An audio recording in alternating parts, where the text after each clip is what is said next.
Hi, everyone, and welcome back to Let's Talk Talent, your go to podcast for all things talent development. I'm your host, Rina Puangkumutok. I'm a poet, educator, and talent development professional. Today, we are talking to Ray Lugtu, a digital and cultural transformation thought and action leader, a sought after public speaker, and an accomplished educator, author, business columnist, and innovation coach. He is the CEO of Hungry Workhorse, a digital and culture transformation consulting firm. He has engaged with several companies and organizations on digital transformation and innovation.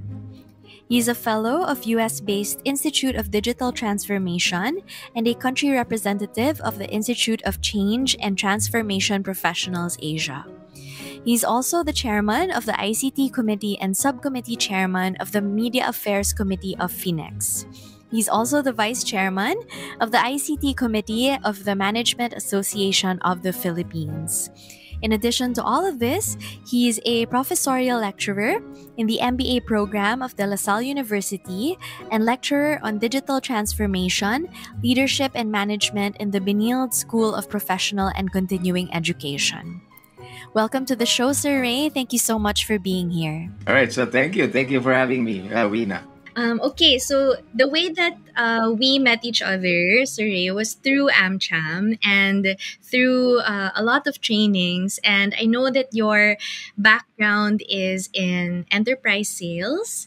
And one of the things that really struck me with your training courses is that you mentioned na discarte is also a skill.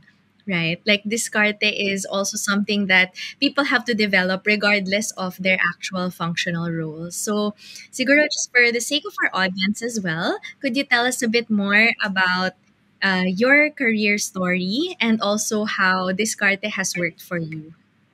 Well, my career story. Well, I'm trained as an engineer, Wina. No? So, chemical engineer, in fact. No? And, I worked in my initial year in a manufacturing plant. But I said to myself during that time was, I did not want to be boxed into a plant. No? So, I wanted to develop, people skills, no? Because I thought that was one of my weaknesses. So that's why I ventured into sales and marketing. So wala akong background in sales and marketing then, Wina, but I was taking up my master's in business. So that's why I took up some courses in marketing, in people management, and so on.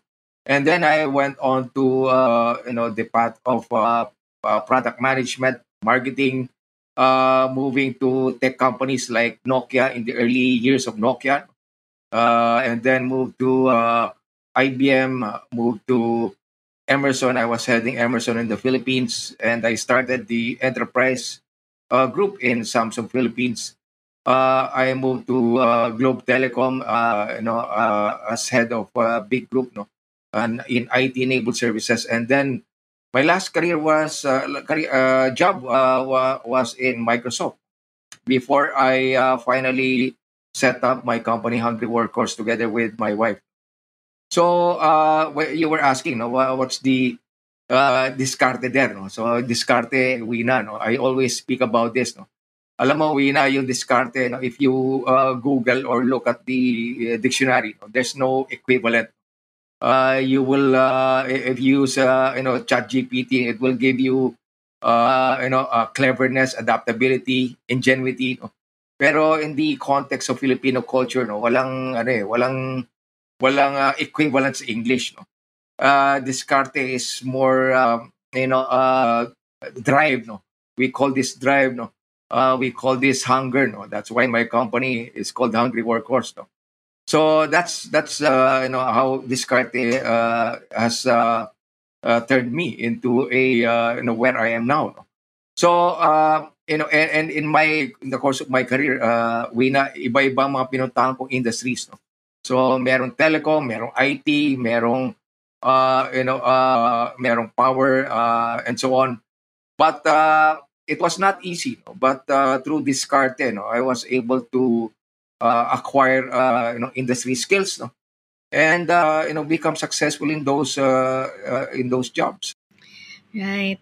My first follow-up question, Sir Ray, when you teach people, do you think diskarte is something that you can teach? Kasi from what you mentioned, I think very self-motivated ka, right? Very parang self-driven na you want to expand beyond what you know, you want to develop people skills, you want to be parang resilient across your industries.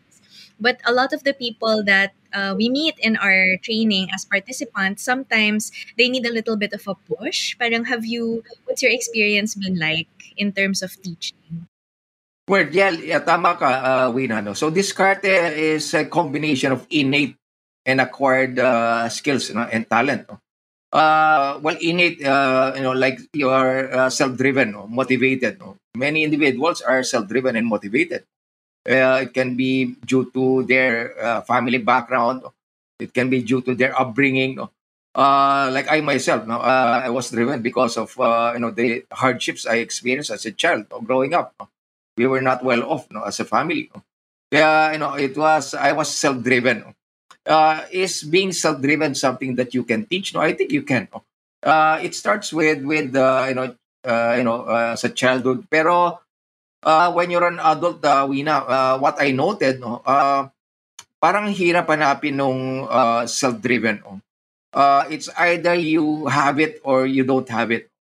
Kaya when I look for employees, no, to work for me, no, in my company, no, even in my professional job, one of the questions I ask, Wina, is, what drives you? And there will be interesting answers, no? Like, I know I have a pet, no, I have to take care of my pet, I have to take care of my family, no. Tapos meron din mga like, I have to, I have to put up my own house and so on. And the follow-up question to that, Mina, when asked that question, is what's your ambition? And there's differences here, no. Like what drives you is coming, from within. No? What's innate in you. No? Ambition is your dream. No? It's your vision. So parang mission and vision yun, no? In organization parlance. No? So having drive, no, is something that can be developed, pero it's not easy to develop. No? That's my discovery, no? Along the course of working. It's you have to have the basics, no, as an individual, no. Kailangan meron kang fire within, no. Fire within is not something that you can easily develop, no. You have to have something. You have to have the foundations, no, and then you can develop those foundations to make it more enhanced. No? Right. So, parang kaya naman siguro as an adult, pero matatagalan kasi you have to build pa dun sa Yes. Oh, correct. Tama ka. Paano, di ba marami kasing training programs there, no? Developing, this and that, no? Di ba? Maraming ganun eh. Ako, I'm more of a realist, no? I'm not a motivational speaker, no? I'm a realist speaker, no? So I tell you what's needed, no? I tell you what needs to be done, no? I will not tell you that you can become like this, no, kahit hindi kaya, no. So you have to examine yourself, no. Take inventory of your skills, talent. Where am I weak, and where am I strong? So yung strong points mo, like I'm motivated, I'm self-motivated. That's going to be a big plus, no. If you're self-motivated, if you're self-driven, that's going to be a big plus, no. All the rest will be easy, no? Di ba? Paano when you're self-driven, self-motivated, it's going to be easier to acquire skills and talent, Wina. That's right.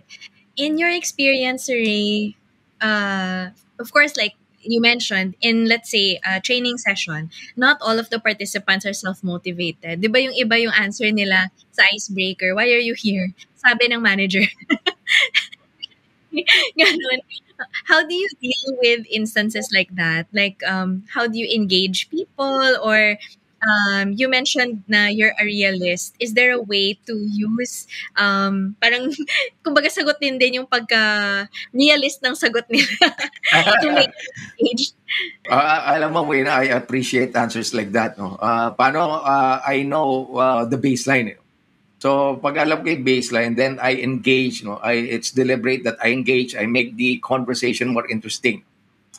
So and I dig deep, no, bakit ganun yung mga answers, no, and there's a way to understand the foundations of the individual, eh.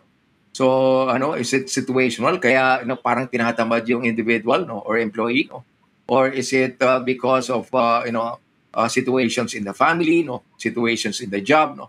But in the end, no, every one of us, no, we will have our drive, no, what motivates us to work, what motivates us to move, no, and everyone will have ambition, no, what's our dream.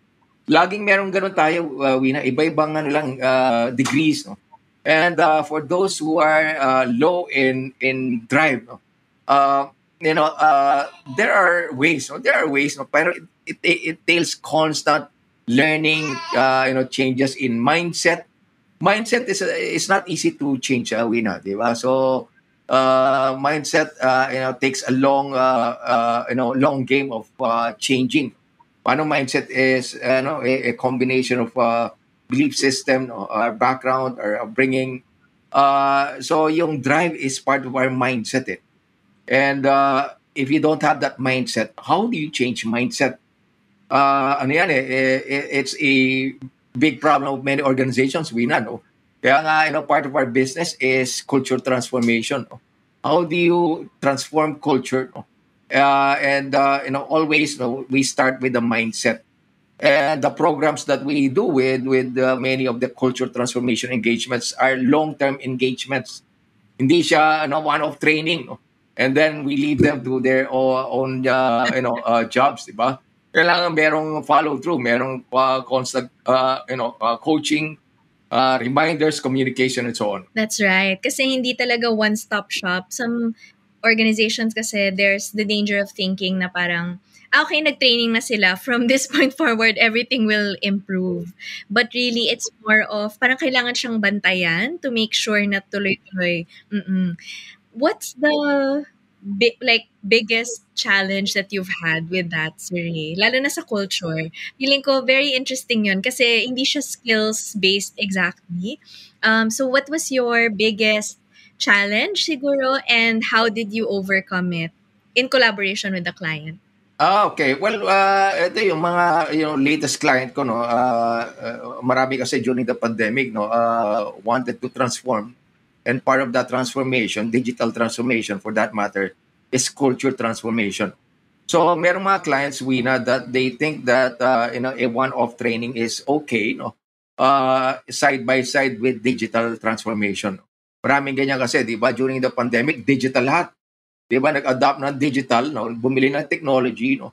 And they assume that when you train people on technologies, no, it's automatic. Di ba? Like for example, agile, di ba? Uso yung agile, no? Yung agile, lahat ng mga companies gusto agile, no? It's actually a mindset, it's a philosophy, no? Hindi siya skill set, no?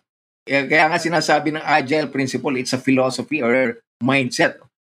So when we run trainings like agile, no, yung mga employees will use it, no, for some time, pero immediately babalik sa old ways, no? So yun yung challenge, Wina, no. So these companies will invest in training, no, pero babalik at babalik pa rin sa old ways, no, because and many of our followers here will probably agree of the 10-20-70 rule, no, of learning. Diba? 10% is through training, 20% through coaching, and 70% on the job. No? The on-the-job part is critical. No? Kaya importante yung manager dun. The role of the manager is important when you want to transform culture. No? So kailangan yung manager themselves are bought into the concept of culture transformation, so that they monitor, no, on the job, no, yung mga employees. No? So yun yung big challenge, Wina, no. Many organizations do not appreciate that, no. They appreciate buying new technology, no. They appreciate we're digital, no, and so on. Pero these investments will just be put to waste, no. Pag hindi na maximize ang mga tao. In the end, it's all about people. Right. And usually, if walang buy-in pa ng manager, parang yung manager pa in a way yung nagiging hurdle to actual Tama ka, no? Isa rin yan challenge, Wina, no? Pag ang manager, siya mismo ang blocker. Correct.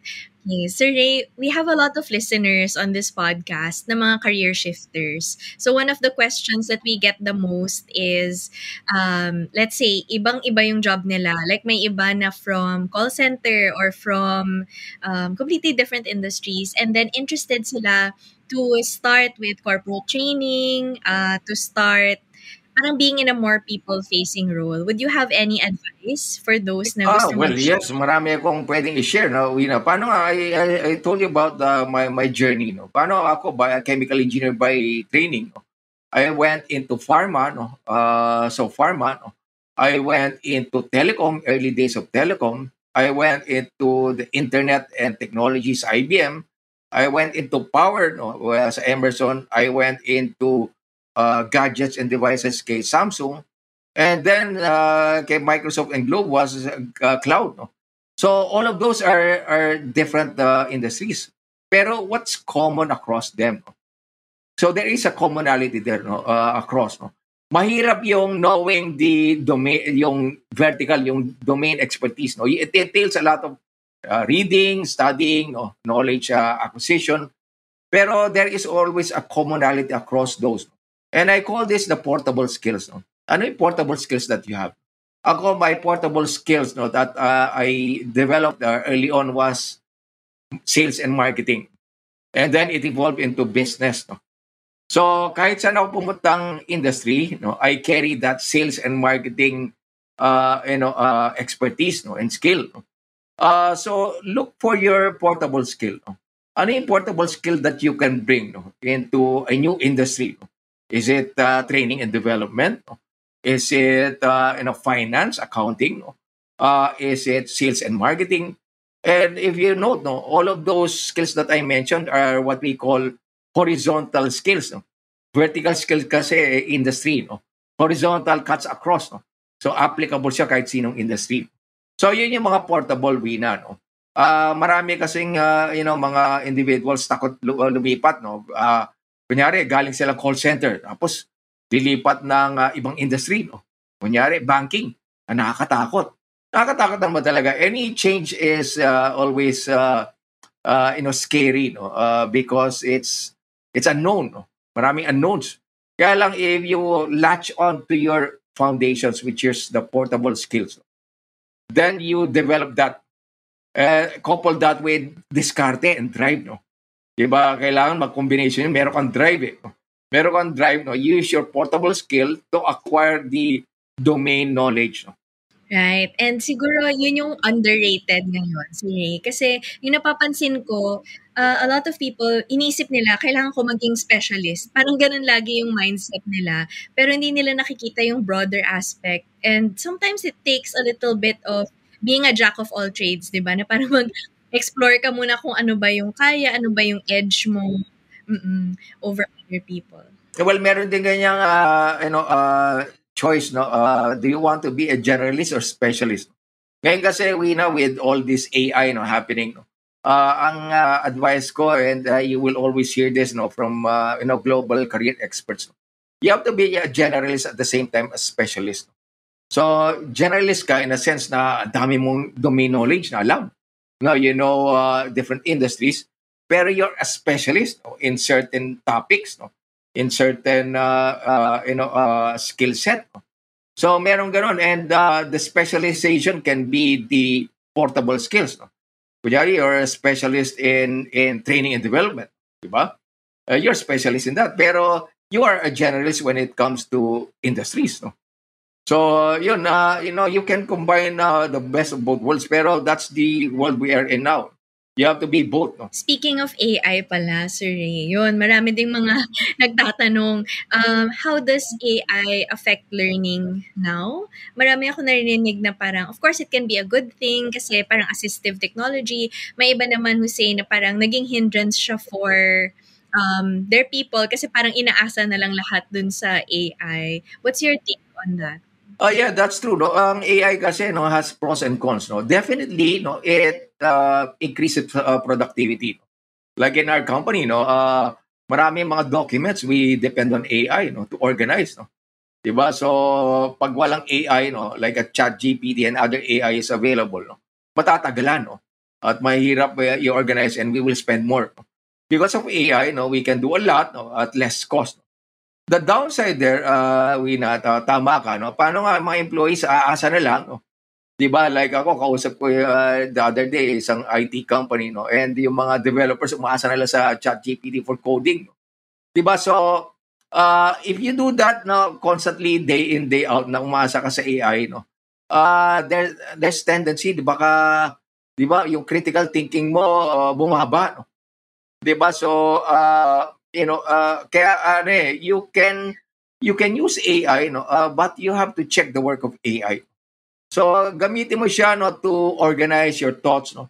Pero to eventually put in your thinking behind that that output, no. It can be in terms of coding, it can be of ideas. Kailangan i-review mo rin, no. Ini-edit mo rin, no. So kailangan you have to not do not remove the human element, no, in the output of the AI. Right. Exactly. I like that. Don't remove the human element. Na parang it just becomes a tool for you. Pero with our team today, nasa iyo pa rin yung diskarte. Paano mo gagamitin? Thank you, Sir Ray. Sige.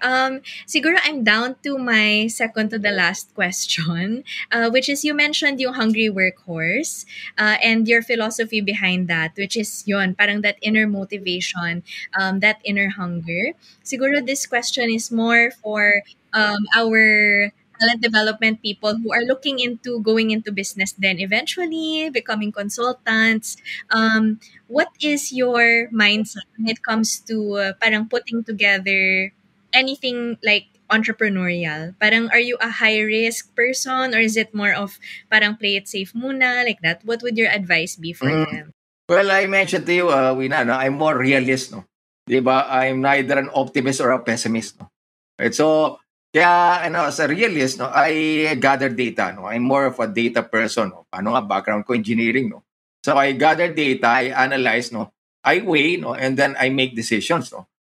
Syempre meron mga paano hindi naman complete ang information, no.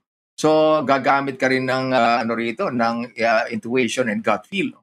And yung ultimately, it's your background, your experience will back up your decision. Kaya importante when you want to move into a new business, a new career, no, you gather data, no, study the market that you're getting into. What's going to be your edge, no? And I always ask this to entrepreneurs: ano yung value proposition mo? What's unique about your offering? So that's number one. Then number two, ano yung positioning mo, no? Sino yung segment that you're targeting, no? Ano yung message mo in your target segment, no? Kailangan hindi naman catch all, no? Marami kasi Wina, like you're in training and development. Siguro gusto mo me too, no? I will do management training. No? Ang daming gumagawa niyan, di ba? It's a dime a dozen, no? Ang dami mong kalaban, no? So, kailangan meron kang positioning. No? Why will companies get you, no? When you're in talent and development and doing this as a consulting? No? So, kailangan alam mo no? Sino yung target mo, no? At ano yung positioning mo and why will clients buy from you? No? It has to be clear. No? Hindi pwedeng blindly deciding I will set up a company, no? I will be a consultant, I will target everyone, no? And I will sell management consulting and training. That's too broad, no? Diba? Again, eventually, you will most likely encounter some failure there, no? So hindi lang enough Wina yung inner drive, hindi lang enough yung diskarte.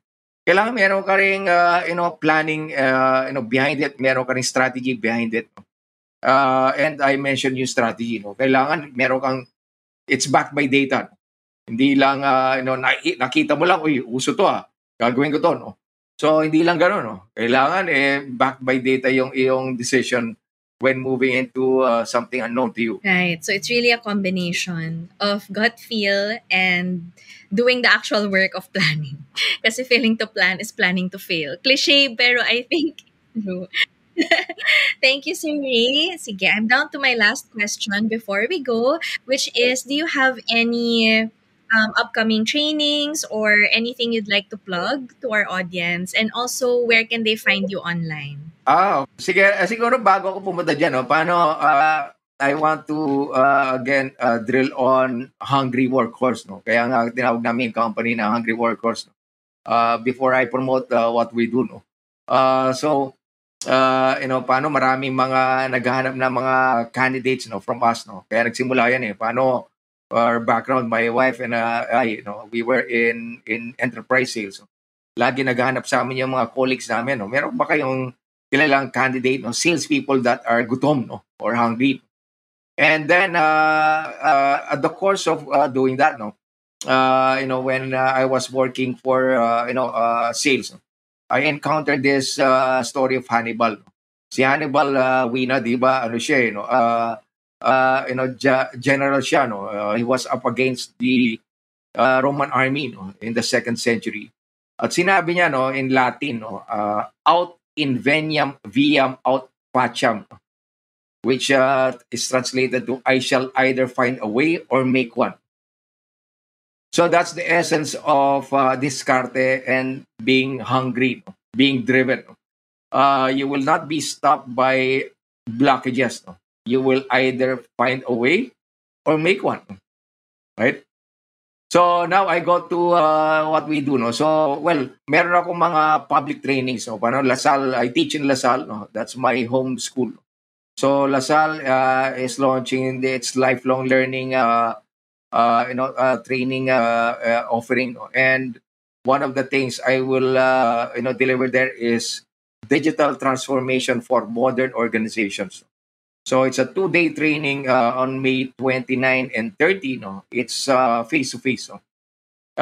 You can check it out, no? Sa LaSalle website. And I will cover the how and the house of digital transformation. Thank you, Sir Ray. And where can people find you online? They can search they can add me in LinkedIn. Oh, right? So you can search LinkedIn. You can add me. Oh, I post my updates there. And you can visit our website, hungryworkhorse.com. Thank you so much, Sir Ray, for joining us today. Join us again next week as we talk to Scott Friedman, a global speaking fellow and motivational humorist. Again, this has been your host, Weena. You can find me on Instagram and TikTok at Weena_wonders and on LinkedIn at Weena_mutuk. Follow and let us know what you think via the Q&A tab on Spotify and the comments section on YouTube. This episode was edited by Blossoming Studios. For inquiries, you can reach out to asvd.work@gmail.com. Let's Talk Talent airs on Spotify and YouTube.